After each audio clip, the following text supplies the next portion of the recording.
falar algo aqui. Vocês vão escutar o tempo, porque tem uma foto ali, ó. 1 minuto da bispa! Até que a bispa não está aqui hoje, né, meu Deus? E ela vai dizer, 1 minuto só, hein? Sejam breves, para a gente ouvir o companheiro, o irmão, o amigo, né? Graças a Deus.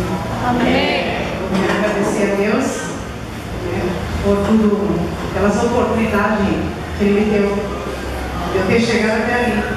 Agradecer a Rê, minha líder, Sérgio, que acreditou em mim, a bispa, ao bispo, né, que investiram na gente, a cada obreira, né, minha família que se encontra aqui. Realmente aquele lugar é tremendo. Hoje eu saí daquele lugar uma nova mulher. Aleluia!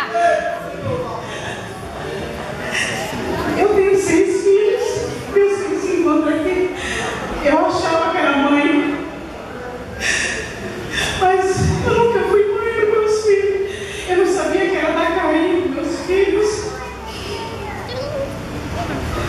E falar, filho, eu te amo.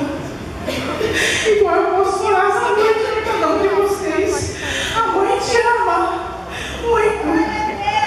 Não sei se eu realizo vocês.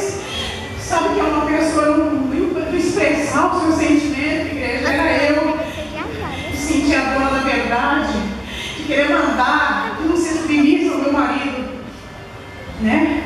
E eu agradeci a Deus, eu estou agradecendo a Deus, porque Deus me quer naquele lugar, né? Ontem à noite, a gente passando por momentos, eu pensei, falei, Senhor, eu disse que eu não vou aguentar. Teve uma hora ali que, uma ocasião tremenda, eu falei, Senhor, eu não vou aguentar, meu Pai.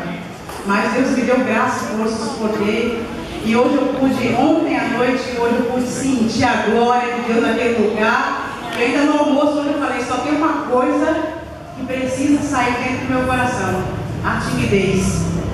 E hoje é que eu me entreguei de corpo e alma, e ali, olha, caí até no chão o poder.